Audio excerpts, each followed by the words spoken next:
blueprint drawn for India at 100.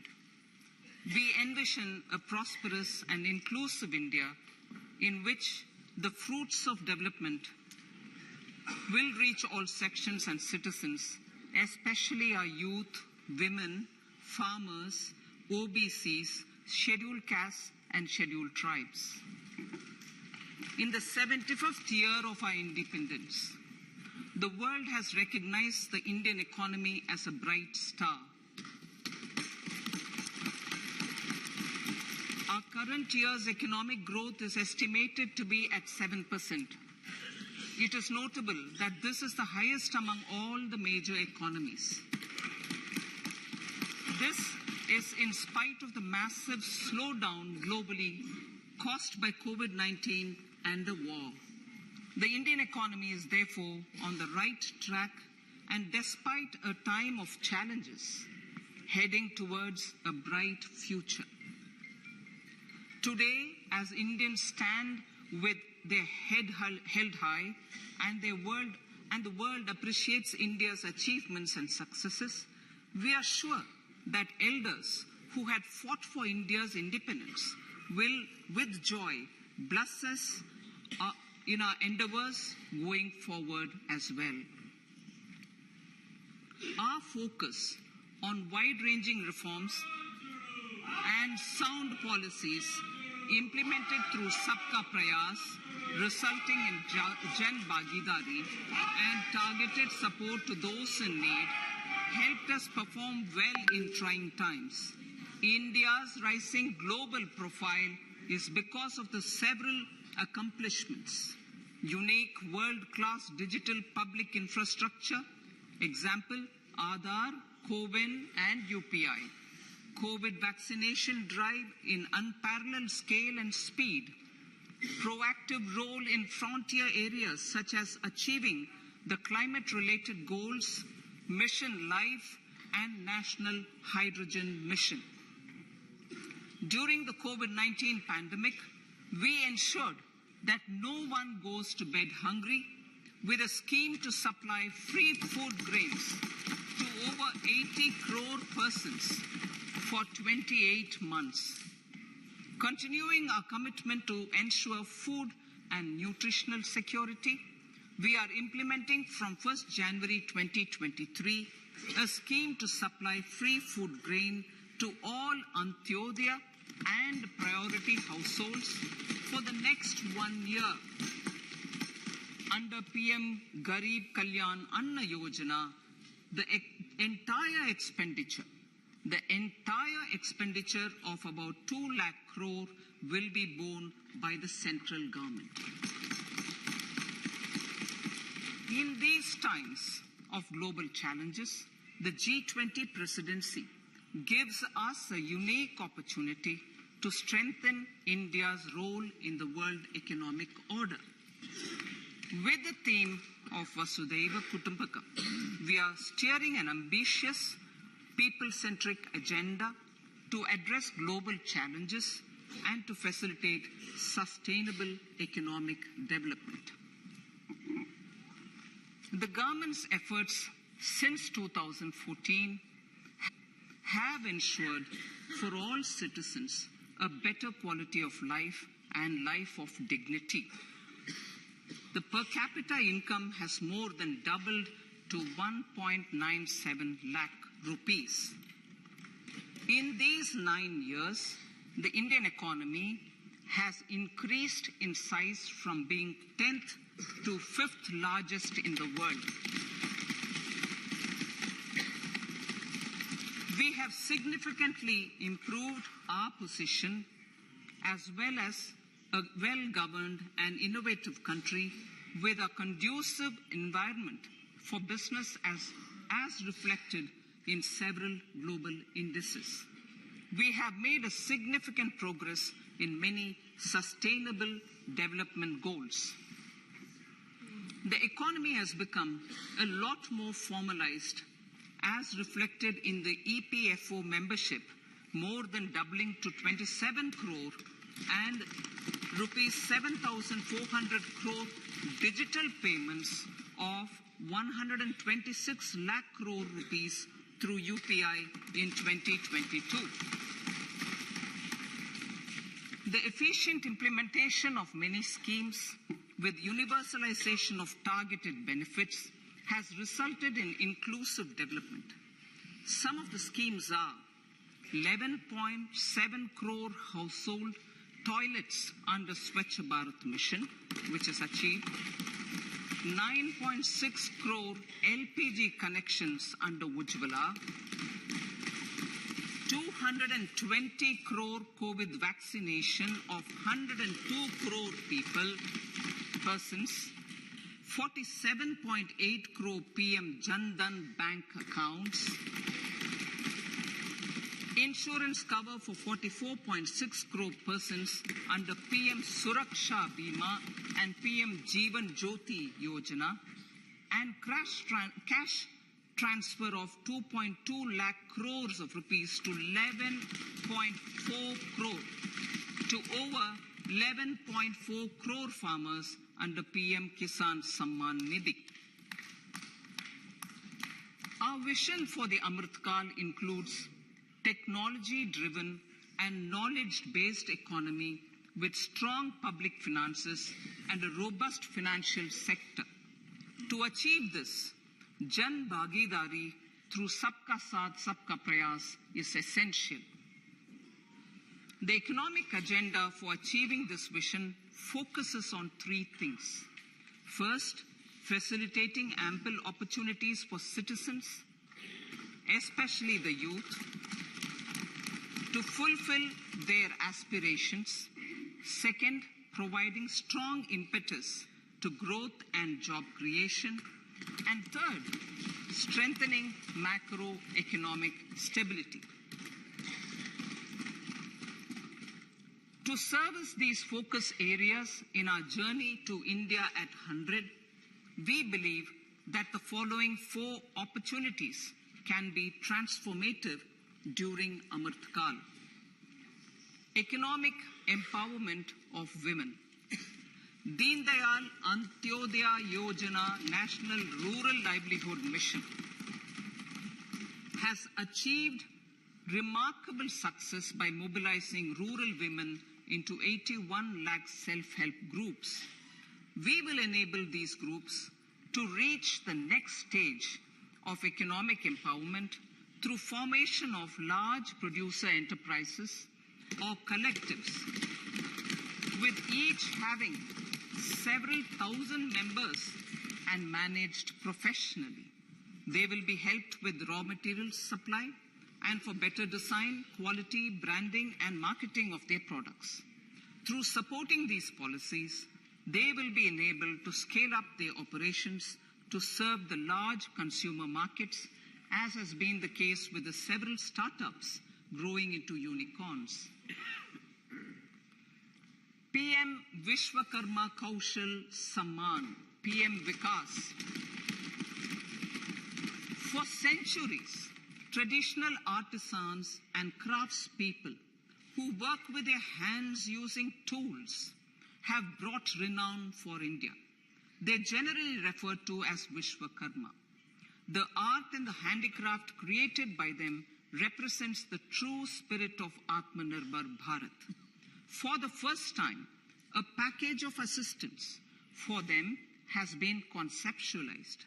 The new scheme will enable them to improve the quality, scale, and reach of their products, integrating them with the MSME value chain. The components of this scheme will include not only financial support, but also access to advanced skill training, knowledge of modern digital techniques, and efficient green technologies, brand promotion, linkage with local and global markets, digital payments, and social security. This will greatly benefit the scheduled castes, scheduled tribes, OBCs, women, and people belonging to the weaker sections. Tourism. The country offers immense attraction for domestic as well as foreign tourists. There is a large potential to be tapped in tourism. the sector holds huge opportunities for jobs and entrepreneurship for youth in particular. Promotion of tourism will be taken up on mission mode with active participation of states, convergence of government partnerships. Green growth. We are implementing many programs for green fuel, green energy, green farming, green mobility, green buildings, and green equipment, and policies for efficient use of energy across various economic sectors. These green growth efforts help in reducing carbon and provides for large-scale green job opportunities.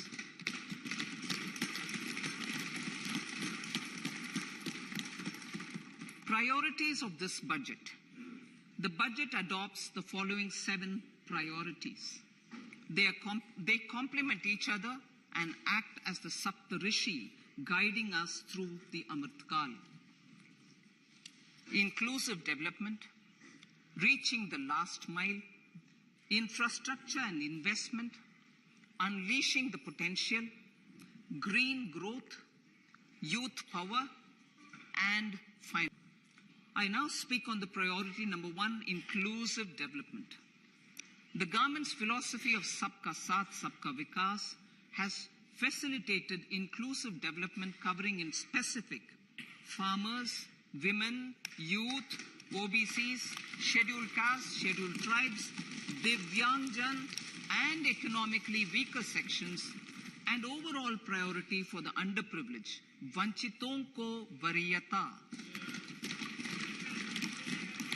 There has also been a sustained focus on Jammu Kashmir, Ladakh, and the Northeast. This budget builds on those efforts. Digital public infrastructure for agriculture. Digital public infrastructure for agriculture will be built as an open source, open standard, and interoperable public good.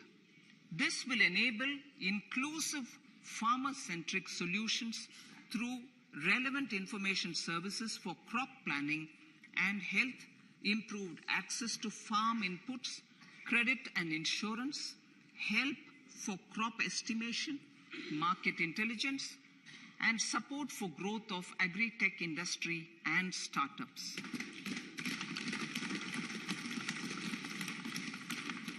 An agriculture accelerator fund.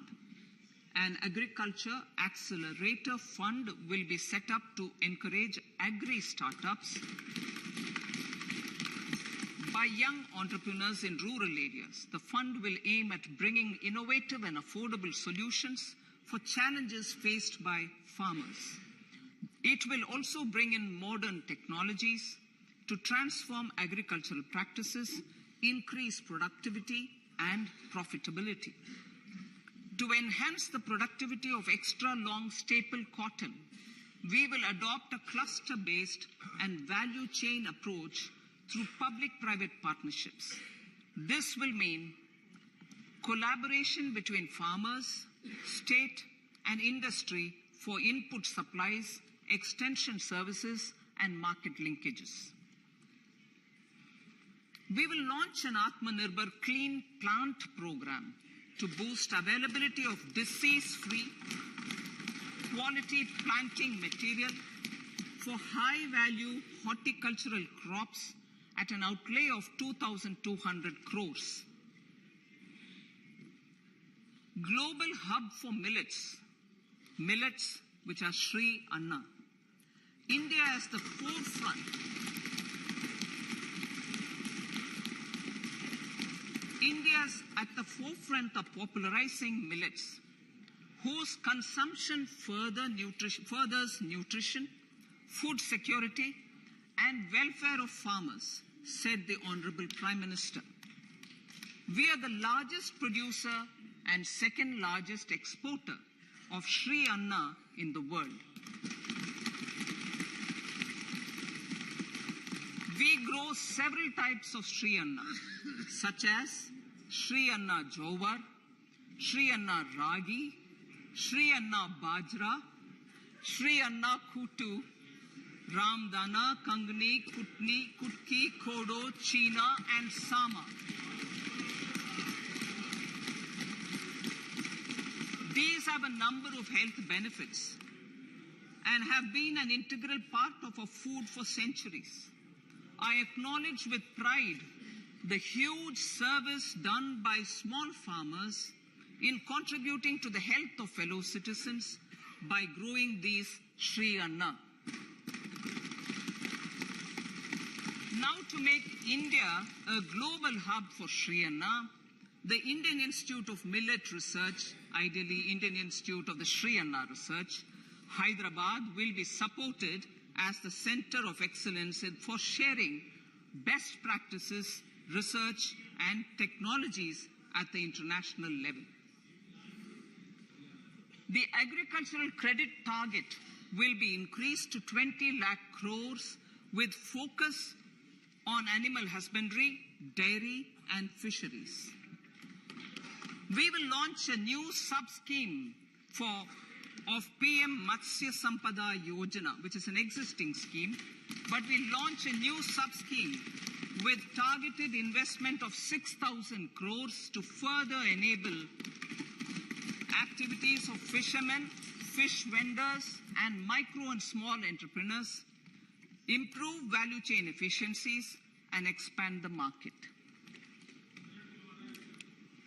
For farmers, especially small and marginal farmers and other marginalized sections, the government is promoting cooperative-based economic development model. A new Ministry of Cooperation was formed with a mandate to realize the vision of Sahkar Se Samriddhi. To realize this vision, the government has already initiated computerization of 63,000 primary agricultural credit societies with an investment of 2,516 crores. In consultation with all the stakeholders and the states, model bylaws for PACS were formulated, enabling them to become multi-purpose PACS. A national cooperative database is being prepared for countrywide mapping of cooperative societies. With this backdrop, we will implement a plan to set up massive decentralized storage capacity.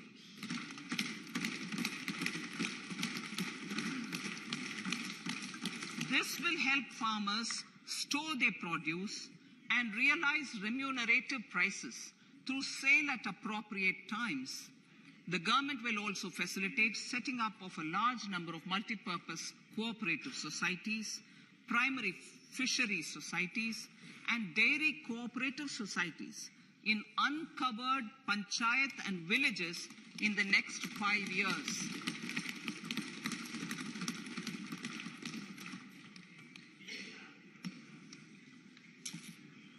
Health, education, and skilling. 157 new nursing colleges will be established in co-location with the existing 157 medical colleges established since 2014. A mission to eliminate sickle cell anemia by 2047 will be launched.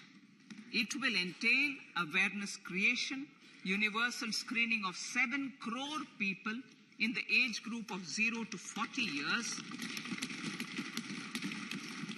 in affected tribal areas, and counseling through collaborative efforts of central ministries and state governments.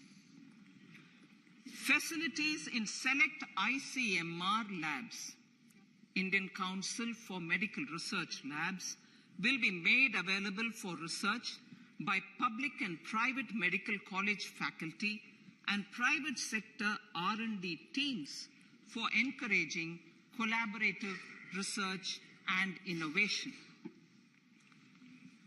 A new program to promote research and innovation in pharmaceuticals will be taken up through centers of excellence. We shall also encourage industry to invest in research and development in specific priority areas. Dedicated multidisciplinary courses for medical devices will be supported in existing institutions to ensure availability of skilled manpower for futuristic medical technologies, high-end manufacturing, and research. Teachers' training. Teachers' training will be re-envisioned through innovative pedagogy, curriculum transaction, continuous professional development, dipstick surveys, and ICT implementation. The District Institute of Education and Training will be developed as vibrant institutes of excellence for this purpose.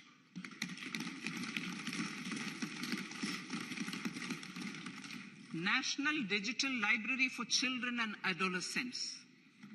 A National Digital Library for Children and Adolescents will be set up for facilitating availability of quality books across geographies, languages, genres, and levels, and device-agnostic accessibility.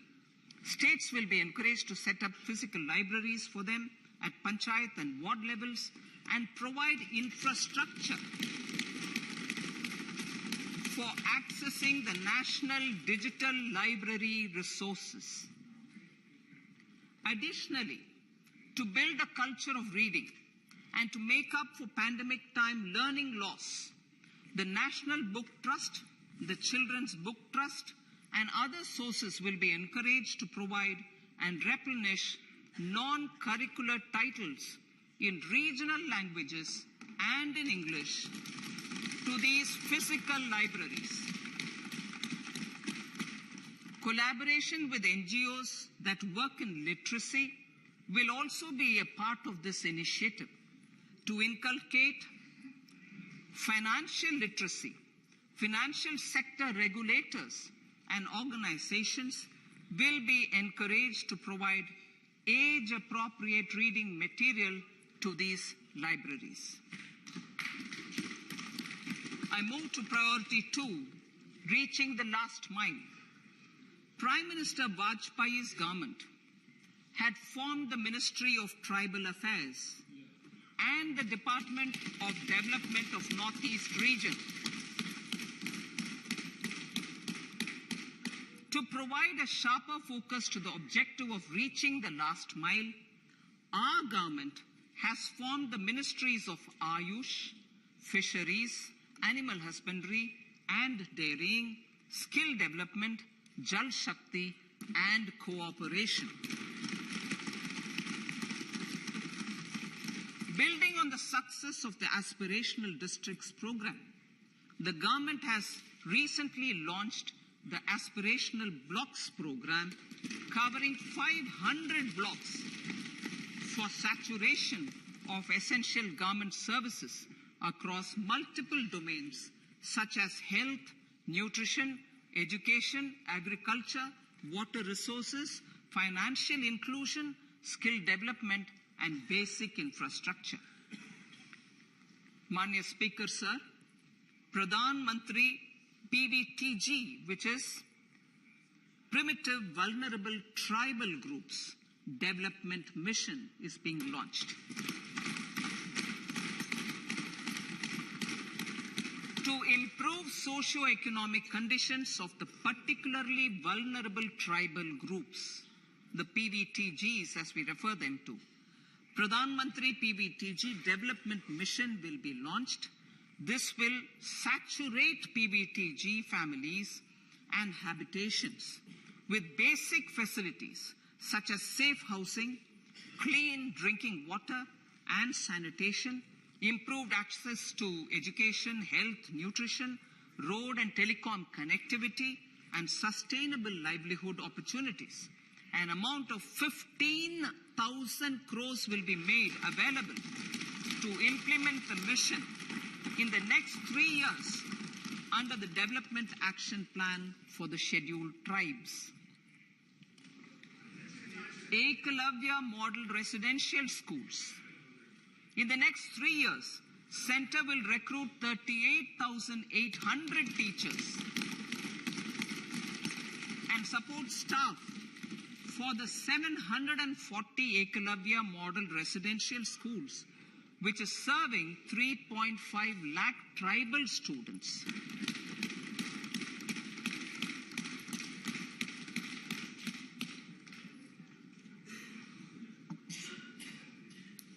In the drought-prone central regions of Karnataka, central assistance of 5,300 crore will be given to Upper Bhadra project to provide sustainable micro-irrigation and filling up of surface tanks for drinking water. PM Awas Yojana. The outlay for PM Awas Yojana is being enhanced by 66% to over 79,000 crores. Bharat Shared Repository of Inscriptions will be set up in a digital epigraphy museum with digitization of 1 lakh ancient inscriptions in the first stage. Support for poor prisoners. For poor persons who are in prisons and unable to afford the penalty or the bail amount, required financial support will be provided.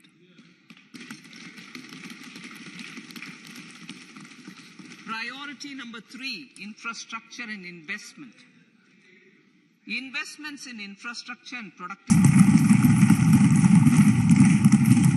Bharat Shared Repository of Inscriptions will be set up in a digital epigraphy museum with digitization of 1 lakh ancient inscriptions in the first stage.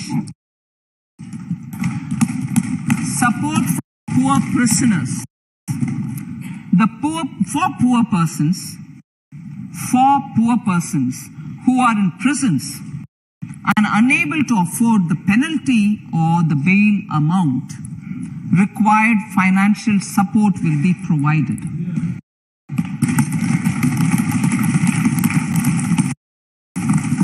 Priority number 3, infrastructure and investment. Investments in infrastructure and productive capacity have a large multiplier impact on growth and employment. After the subdued period of the pandemic, private investments are growing again. The crowd in private investments and provide a cushion against global headwinds. The direct capital investment by the center is complemented by the provision made for creation of capital assets through grants and aids to state. The effective capital expenditure of the center is budgeted at 13.7 lakh crore rupees, which will be 4.5% of GDP. Support to state governments for capital investment. I have decided to continue the 50-year interest-free loan to state governments for 1 more year to spur investment in infrastructure and to incentivize them for complementary policy actions with a significantly enhanced outlay of 1.3 lakh crores.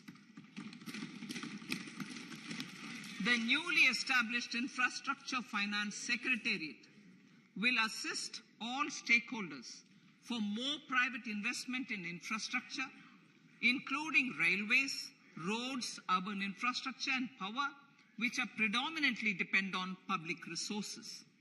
The harmonized master list of infrastructure will be reviewed by an expert committee for recommending the classification and financing framework suitable for Amartkal. A capital outlay, I'm talking about railways now, sir, Honorable Speaker. Railways. A capital outlay of 2.40 lakh crores has been provided for the railways.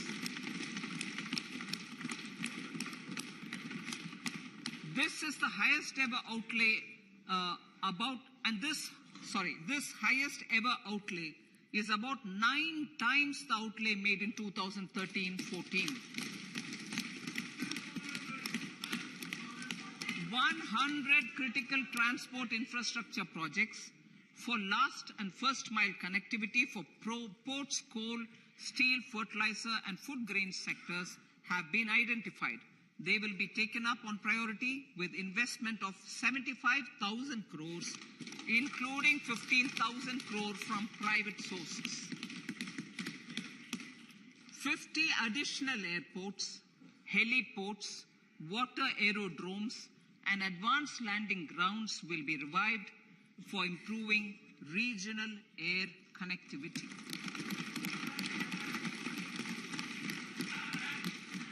Sustainable cities for tomorrow.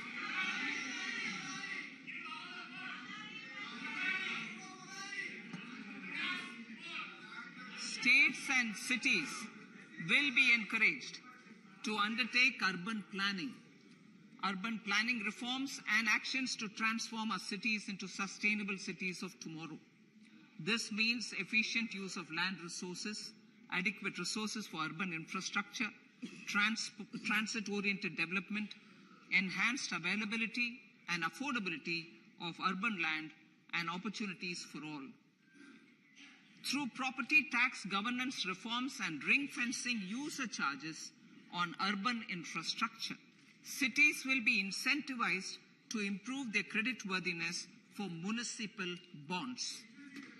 Like the RIDF, an Urban Infrastructure Development Fund will be established through use of priority sector lending shortfall. This will be managed by the National Housing Bank and will be used by public agencies to create urban infrastructure in Tier 2 and Tier 3 cities. States will be encouraged to leverage resources from the grants of the 15th Finance Commission as well as existing schemes to adopt appropriate user charges while accessing the UIDF. We expect to make available 10,000 crore rupees per annum for this purpose. All cities and towns will be enabled for 100% mechanical desludging of septic tanks and sewers to transition from manhole to machine hole mode.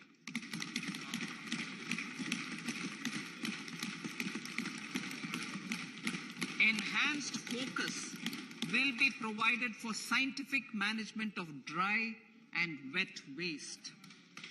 Honorable Speaker, sir, our Prime Minister had said, good governance is the key to a nation's progress. Our government is committed to providing a transparent and accountable administration which works for the betterment and welfare of common citizens. Mission Karma Yogi. Under Mission Karma Yogi, Centre, states and the Union territories are making and implementing capacity building plans for civil servants. The government has also launched an integrated online training platform, I Got Karma Yogi, to provide continuous learning opportunities for lakhs of government employees to upgrade their skills and facilitate people-centric approach. Sir, for enhancing ease of doing business, more than 39,000 compliances have been reduced and more than 3,400 legal provisions have been decriminalized. For furthering the trust-based governance, we have introduced the Jan Vishwas Bill to amend 42 central acts. This budget proposes a series of measures to unleash the potential of our economy. Centers of Excellence for Artificial Intelligence.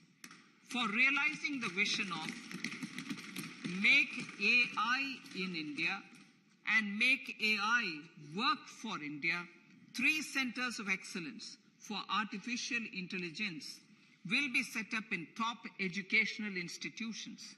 Leading industry players will partner in conducting interdisciplinary research, develop cutting-edge applications, and scalable problem solutions in the areas of agriculture, health, and sustainable cities. This will galvanize an effective AI ecosystem and nurture quality human resources in the field. National Data Governance Policy. To unleash innovation and research by startups and academia, a national data governance policy will be brought out. This will enable access to anonymized data. The KYC process will be simplified, adopting a risk-based instead of one-size-fits-all approach. The financial sector regulators will also be encouraged to have a KYC system fully amenable to meet the needs of digital India. One-stop solution for identity and address updating. A one-stop solution for reconciliation and updating of identity and address of individuals maintained by various government agencies, regulators, and regulated entities will be established using DigiLocker service and Aadhaar as foundational identity. Speaker, sir, common business identifier. For the business establishments required to have a permanent account number, the PAN will be used as the common identifier for all digital systems of specified government agencies. This will bring ease of doing business, and it will be facilitated through a legal mandate. For obviating the need for separate submission of same information to different government agencies, a system of unified filing process will be set up. Such filing of information or return in simplified forms on a common portal will be shared with other agencies as per the filer's choice. Vivad Se Vishwas 1. Relief for MSMEs.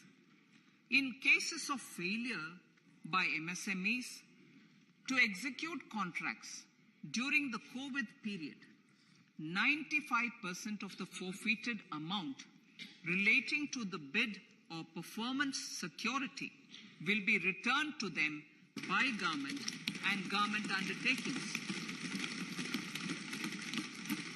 This will provide relief to the MSMEs. Vivad Se Vishwas 2. Settling contractual disputes. To settle contractual disputes of government and government undertakings, wherein arbitral award is under challenge in a court, a voluntary settlement scheme with standardized terms will be introduced. This will be done by offering graded settlement terms depending on pendency level of the dispute. The state support mission of Niti Aayog will be continued for 3 years for our collective efforts towards national priorities. Result-based financing. To better allocate scarce resources for competing development needs, the financing of select schemes will be changed on a pilot basis from input-based to result-based. E-courts. For efficient administration of justice, Phase 3 of e-courts projects Phase 3 of the e-courts project will be launched with an outlay of 7,000 crores. Fintech services in India have been facilitated by our digital public infrastructure, including Aadhaar, PM Jan Dhan Yojana, Video, KYC, India Stack, and UPI. To enable more fintech innovative services, the scope of documents available in DigiLocker for individuals will be expanded. An entity, DigiLocker, will be set up for the use by MSMEs, large businesses, and also charitable trusts. This will be towards storing and sharing documents online securely whenever needed with various authorities, regulators, banks, and other business entities. 5G services. 100 labs for developing applications using 5G services will be set up in engineering institutions.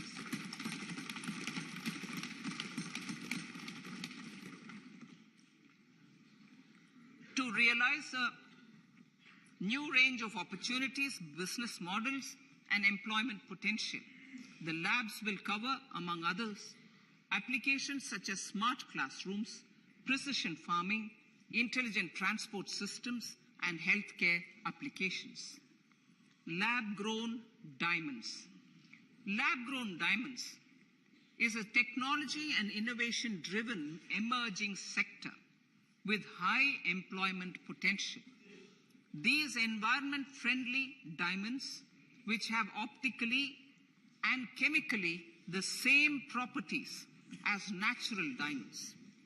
To encourage indigenous production of LGD, lab-grown diamond seeds and machines, and to reduce import dependency, a research and development grant will be provided to one of the IITs for 5 years. To reduce the cost of production, a proposal to review the custom duty on LGD seeds will be indicated in Part B of the speech. I come to the fifth priority, Honourable Speaker, sir, green growth. Honourable Prime Minister has given a vision for life or lifestyle for environment to spur a movement of environmentally conscious lifestyle. India is moving forward firmly for the Panchamrit, the net zero carbon emission by 2070 to usher in green industrial and economic transition. This budget builds on our focus on green growth. The recently launched National Green Hydrogen Mission, with an outlay of 19,700 crores, will facilitate transition of the economy to low carbon intensity, reduce dependence on fossil fuel imports, and make the country assume technology and market leadership in this sunrise sector. Our target is to reach an annual production of 5 MMT by 2030. Energy transition. This budget provides for 35,000 crores for priority capital investment towards energy transition and net zero objectives and energy security by Ministry of Petroleum and Natural Gas. To steer the economy on sustainable development path, battery energy storage systems with capacity of 4,000 MWh will be supported with viability gap funding. A detailed framework for pumped storage projects will also be formulated. Renewable energy evacuation. The interstate transmission system for evacuation and grid integration of 13 gigawatt renewable energy from Ladakh will be constructed with investment of 20,700 crores, including central support of 8,300 crores. Green Credit Program. For encouraging behavioral change, a Green Credit Program will be notified under the Environment Protection Act. This will incentivize environmentally sustainable and responsive actions by companies, individuals, and local bodies, and help mobilize additional resources for such activities. PM PM Program for Restoration, Awareness, Nourishment and Amelioration of Mother Earth, PM Pranam, will be launched to incentivize states and union territories to promote alternative fertilizers and balanced use of chemical fertilizers. Go Bardhan Scheme, 500 new waste to wealth plants under Go Bardhan, galvanizing organic bio-agro resources done. Go Bardhan scheme will be established for promoting circular economy.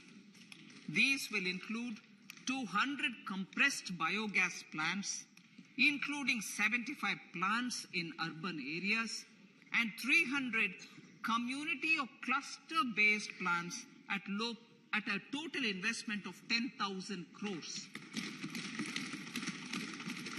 I will refer to this in Part B also.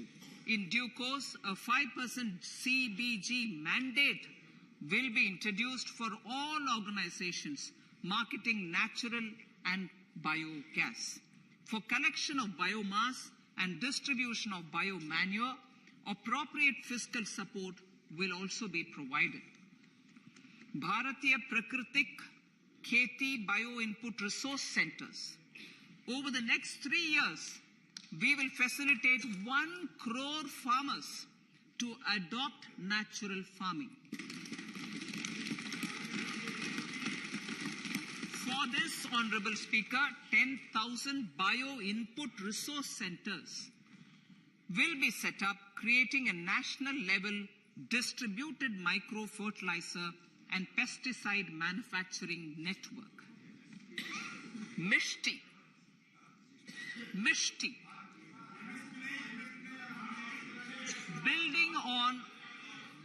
Building on India's success in afforestation, Mangrove Initiative for Shoreline Habitats and Tangible Incomes, Mishti, will be taken up for mangrove plantation along the coastline and on salt pan lands wherever feasible through convergence between Manrega, Campa, Fund and other sources.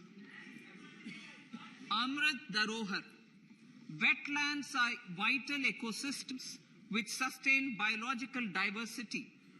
In his latest Mann Ki Baat, the Prime Minister said, now, I quote, now the total number of Ramsar sites in our country has increased to 75, whereas before 2014, there were only 26, unquote. Local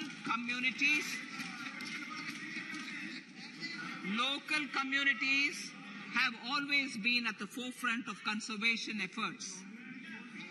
The government will promote their unique conservation values through Amrit Dharohar, a scheme that will be implemented over the next 3 years to encourage optimal use of wetlands and enhance biodiversity, carbon stock, ecotourism opportunities, and income generation for local communities. Coastal shipping. Coastal shipping will be promoted as the energy efficient and lower cost mode of transport, both for passengers and freight, through PPP mode with viability gap funding. Vehicle replacement. Vehicle replacement is an important continuing policy, replacing the old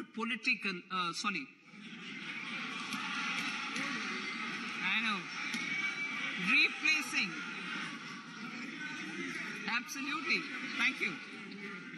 Replacing old polluting vehicles may be applicable, right? Replacing old polluting vehicles is an important part of greening our economy. In furtherance of the vehicle scrapping policy mentioned in Budget 21-22, I have allocated adequate funds to scrap old vehicles of the central government. States will also be supported in replacing old vehicles and old state ambulances. Honorable Speaker, sir, I move to priority 6, youth power. To empower our youth and help the Amrit PD realize their dreams, we have formulated the National Education Policy, which is very wide in its scope, but one of the things is also to focus on skilling, adopted economic policies that facilitate job creation at scale and have supported business opportunities. Pradhan Mantri Kaushal Vikas Yojana. Pradhan Mantri Kaushal Vikas Yojana 4.0 will be launched to skill lakhs of youth within the next 3 years. On-job training, industry partnership, and alignment of courses with needs of industry will be emphasized. The scheme will also cover new age courses for Industry 4.0 like coding, AI, robotics, mechatronics, IoT, 3D printing, drones, and other soft skills. To skill youth for international opportunities, 30 Skill India International Centers will be set up across different states. The digital ecosystem for skilling will be further expanded with the launch of a unified Skill India digital platform for enabling demand-based formal skilling, linking with employers including MSMEs, and facilitating access to entrepreneurship schemes. To provide stipend support to 47 lakh youths in 3 years, direct benefit transfer under a pan-India national apprenticeship promotion scheme will be rolled out. Tourism. Honorable Speaker, sir, with an integrated and innovative approach, at least 50 destinations will be selected through challenge mode. In addition to aspects such as physical connectivity, virtual connectivity, tourist guides, high standards for food streets, and tourist security, all the relevant aspects would be made available on an app to enhance tourist experience. Every destination would be developed as a complete package. The focus of development of tourism would be on domestic as well as foreign tourists.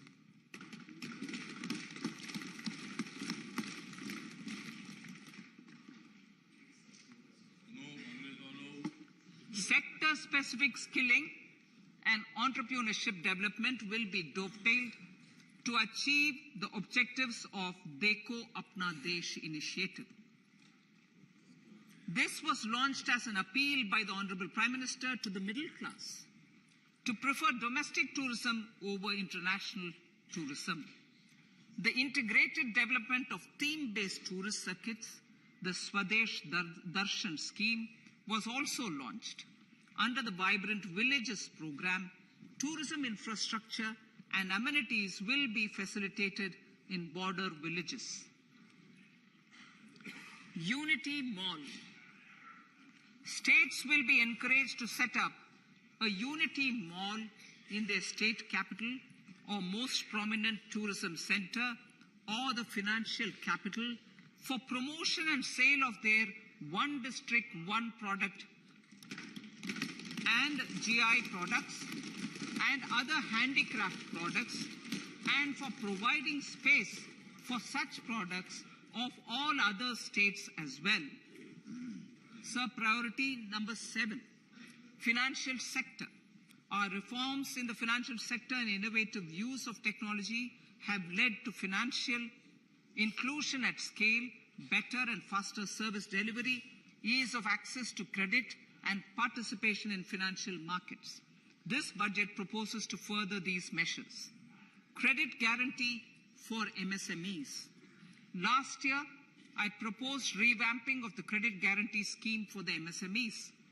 I am happy to announce that the revamped scheme will take effect from 1st April 2023 through infusion of 9,000 crores in the corpus.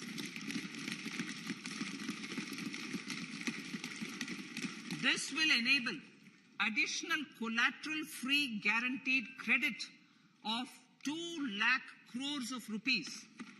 Further, the cost of credit will be reduced by about 1%. A National Financial Information Registry will be set up to serve as the central repository of financial and ancillary information. This will facilitate efficient flow of credit, promote financial inclusion, and foster financial stability. A new legislative framework will govern this credit public infrastructure and will be designed in consultation with the RBI. To meet the needs of Amrit Kal and to facilitate optimum regulation in the financial sector, public consultation, as necessary and feasible, will be brought to the process of regulation making and issuing subsidiary directions. To simplify, to ease, and to reduce cost of compliance, financial sector regulators will be requested to carry out a comprehensive review of existing regulations. For this, they will consider suggestions from public and regulated entities. Time limits to decide the application under various regulations will also be laid down. Honorable Speaker, sir, to enhance business activities in GIFT IFSC, the following measures will be taken. Delegating powers under the SEZ Act to the IFSCA to avoid dual regulation.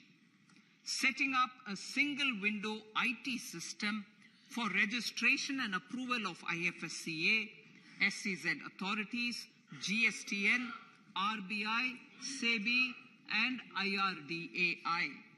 Permitting acquisition financing by IFSC banking units of foreign banks. Establishing a subsidiary of Exim Bank for trade refinancing. Amending IFSCA Act for statutory provisions for arbitration, ancillary services, and avoiding dual regulation under the SEZ Act, and recognizing offshore derivative instruments as valid contracts. Honorable Speaker, sir, Data Embassy. For countries looking for digital continuity solutions, we will facilitate setting up of their data embassies in GIFT IFSC.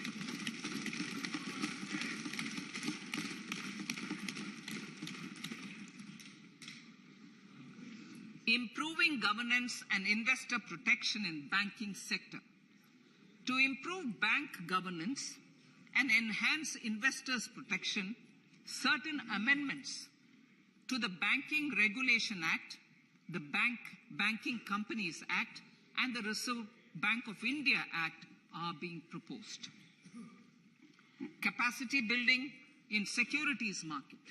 Honorable Speaker, sir, to build capacity of functionaries and professionals in the securities market, SEBI will be empowered to develop, regulate, maintain, and enforce norms and standards for education in the National Institute of Securities Markets and to recognize award of degrees, diplomas, and certificates.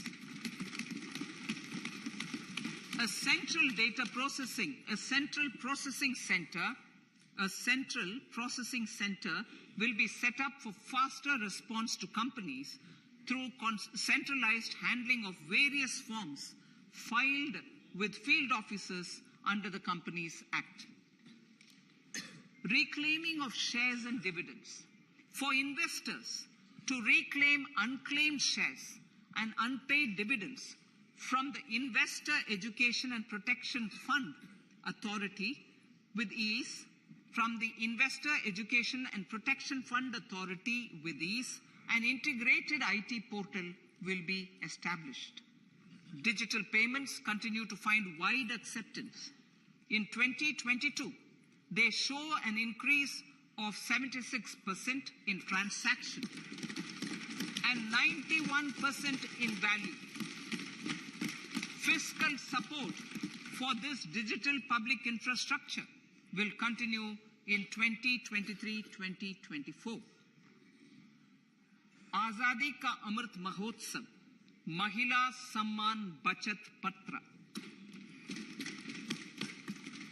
For commemorating Azadi Ka Amrit Mahotsav, a one-time new small savings scheme, Mahila Samman Savings Patra or Savings Certificate, Mahila Samman Savings Certificate will be made available for a 2-year period up to March 2025.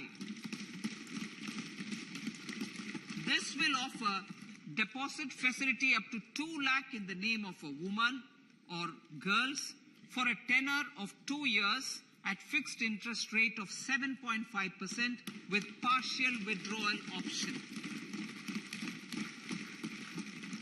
Senior citizens. The maximum deposit limit for senior citizens savings scheme will be enhanced from 15 lakh to 30 lakhs of rupees. The maximum deposit limit for monthly income account scheme will be enhanced from 4.5 lakh to 9 lakh for single account and from 9 lakh to 15 lakh for joint account. Honorable Speaker, sir, fiscal management. 50 years interest-free loan to states. The entire 50-year loan to states has to be spent on capital expenditure within 2023-24. Most of this will be at the discretion of the states, but a part will be conditional on states increasing their actual capital expenditure. Parts of the outlay will also be linked to or allocated for the following purposes: scrapping old government vehicles, urban planning reforms and actions, financing reforms in urban local bodies to make them creditworthy for municipal bonds, housing for police personnel above or as part of the police station, constructing unity malls, children and adolescent libraries and digital infrastructure, and state share of capital expenditure of central schemes. Honorable Speaker, sir, fiscal deficit of states. States will be allowed a fiscal deficit of 3.5% of GSDP, of which 0.5% will be tied to power sector reforms. Revised estimates 2022 to 2023. The revised estimate, Honorable Speaker, sir, of the total receipts other than borrowing is 24.3 lakh crores, of which the net tax receipts are 20.9 lakh crores. The revised estimate of the total expenditure is 41.9 lakh crores of rupees, of which the capital expenditure is about 7.3 lakh crores. The revised estimate of the fiscal deficit is 6.4% of GDP, adhering to the budget estimate. So budget estimates of 2023-24. Coming to 2023-24, the total receipts other than borrowings and the total expenditure are estimated at 27.2 lakh crores and 45 lakh crores respectively. The net tax receipts are estimated at 23.3 lakh crores. The fiscal deficit is estimated to be 5.9% of the GDP. In my budget speech for 21-22, I had announced that we plan to continue the path of fiscal consolidation, reaching a fiscal deficit of below 4.5% by 2025-26, with a fairly steady decline over the period. We have adhered to this path, and I reiterate my intention to bring the fiscal deficit below 4.5% of GDP by 2025-26. To finance the fiscal deficit in 2023-24, the net market borrowings from dated securities are estimated at 11.8 lakh crores. The balance financing is expected to come from small savings and other sources. The gross market borrowings are estimated at 15.43 lakh crores of rupees. Honorable Speaker, sir, I now move to Part B.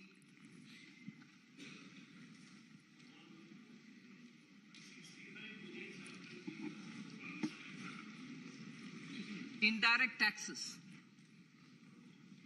My indirect tax proposals will aim to promote exports, boost domestic manufacturing, enhance domestic value addition, encourage green energy and mobility.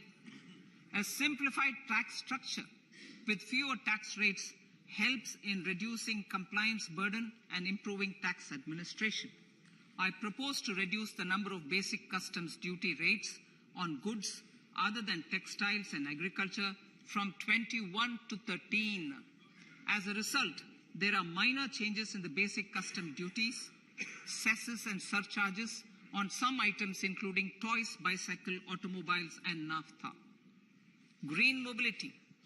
To avoid cascading of taxes on blended compressed natural gas, I propose to exempt excise duty on GST paid compressed biogas contained in it. To further provide impetus to green mobility, customs duty exemptions is being extended to import of capital goods and machinery required for manufacture of lithium-ion cells for batteries used in electrical vehicles as well. Electronics. As a result of various initiatives of the government, including phased manufacturing program, mobile phone production in India has increased from 5.8 crore units valued at about 18,900 crore in 2014-15 to 31 crore units valued at 2,75,000 crore in the last financial year. To further deepen domestic value addition in manufacturing of mobile phones, I propose to provide relief to customs duty. I propose to provide relief in customs duty on import of certain parts and inputs like camera lens and continue the concessional duty on lithium-ion cells for batteries for another year. Similarly, to promote value addition in manufacture of televisions, I propose to reduce the basic customs duty on parts of open cells of TV panels to 2.5%. Electrical. To rectify inversion of duty structure and encourage manufacturing of electric kitchen chimneys, the basic custom duty on electric kitchen chimney is being increased from 7.5% to 15%, and that on heat coils for these is proposed to be reduced from 20% to 15%. Chemicals and petrochemicals. Denatured ethyl alcohol is used in chemical industry. I propose to exempt basic customs duty on it. This will also support the ethanol blending program and facilitate an endeavor for energy transition. Basic customs duty is also being reduced on acid-grade fluorospar from 5% to 2.5% to make the domestic fluorochemicals industry competitive. Further, the basic customs duty on crude glycerin for use in manufacture of epichlorohydrin is proposed to be reduced from 7.5% to 2.5%.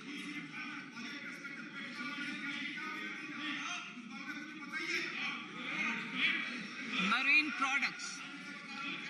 In the last financial year, marine products recorded the highest export growth, benefiting farmers in the coastal states of the country. To further enhance the export competitiveness of marine products, particularly shrimps, duty is being reduced on key inputs for domestic manufacture of shrimp feed. India is a global leader, as I said in Part A, in cutting and polishing of natural diamonds, contributing about 3/4 of the global turnover by value. With the depletion of deposits of natural diamonds, the industry is moving towards lab-grown diamonds, and it holds huge promise. To seize this opportunity, I propose to reduce the basic customs duty on seeds used in their manufacture. Custom duties on door or doré and bars of gold and platinum were increased earlier this fiscal. I propose to increase the duties on articles made therefrom to enhance the duty differential. I also propose to increase the import duty on silver doors, bars, and articles to align them with that on gold and platinum. To facilitate availability of raw materials for the steel sector, exemptions from basic custom duty on raw materials for manufacture of CRGO steel, ferrous scrap, and nickel cathode is being continued. Similarly, the concessional BCD of 2.5% on copper scrap is also being continued to ensure the availability of raw materials for secondary copper producers who are mainly in the MSME sectors. Compounded rubber. The basic custom duty rate on compounded rubber is being increased from 10% to 25% or 30 kg, whichever is lower, at par with that of natural rubber other than latex, to curb circumvention of duty. Cigarettes. National calamity contingent duty on specified cigarettes was last revised 3 years ago. This is proposed to be revised upwards by about 16%. Direct taxes. I now come to my direct tax proposals. Honorable Speaker, these proposals aim to maintain continuity and stability of taxation, further simplify and rationalize various provisions to reduce the compliance burden, promote the entrepreneurial spirit, and provide tax relief to citizens. It has been constant endeavor of the Income Tax Department to improve taxpayer services by making compliance easy and smooth.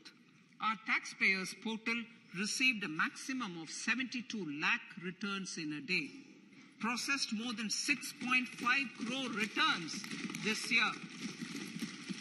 Average processing period reduced from 93 days in financial year 13-14 to 16 days only now. And 45% of the returns were processed within 24 hours. We intend to further improve this, roll out the next generation common IT return form for taxpayer convenience, and also plan to strengthen the grievance redressal mechanism. MSMEs and professionals. MSMEs are growth engines of our economy.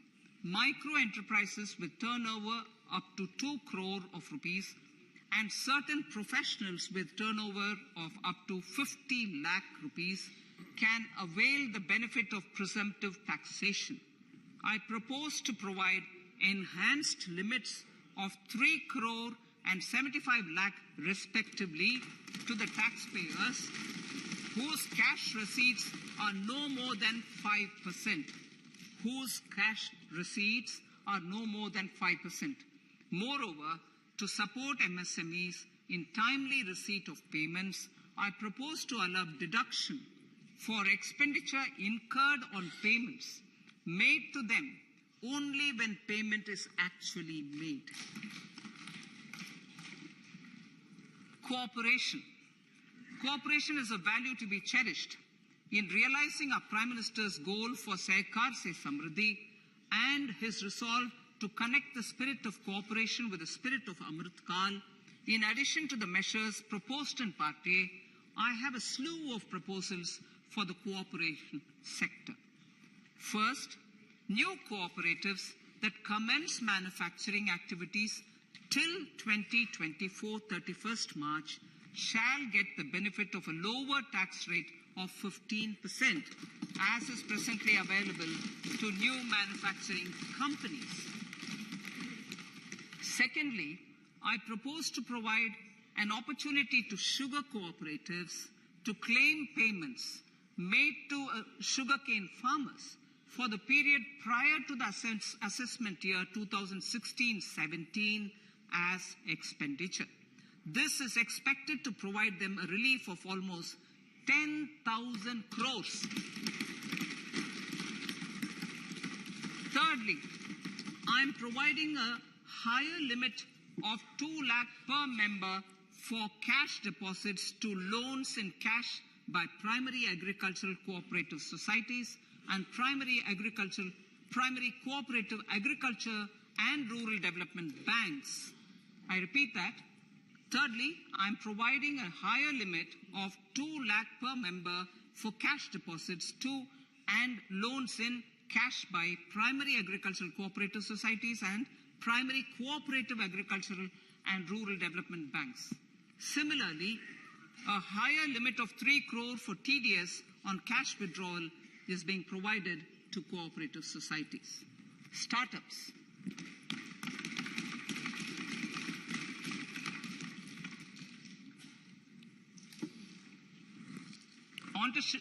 Entrepreneurship is vital for a country's economic development.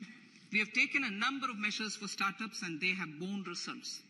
India is now the third largest ecosystem for startups globally and ranks second in innovation quality among middle-income countries. I propose to extend the date of incorporation for income tax benefits to startups from 31/3/2023 to 31/3/2024. I further propose to provide the benefit of carry forward of losses on change of shareholding of startups from 7 years of incorporation to 10 years.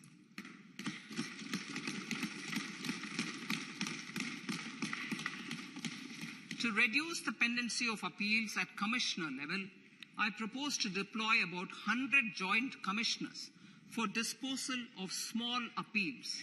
We shall also be more selective in taking up cases for scrutiny of returns already received this year. Better targeting of tax concessions. For better targeting of tax concessions and exemptions, I propose to cap deduction from capital gains on investment in residential house under Section 54 and Section 54F to 10 crores. Another proposal with similar intent is to limit income tax exemption from proceeds of insurance policies with very high value. Rationalization. Honorable Speaker, sir, there are a number of proposals relating to rationalization and simplification. Income of authorities, boards, and commissions set up by statutes of union or state for the purpose of housing, development of cities, towns, and villages, and regulating and developing an activity or matter is proposed to be exempted from income tax. Other major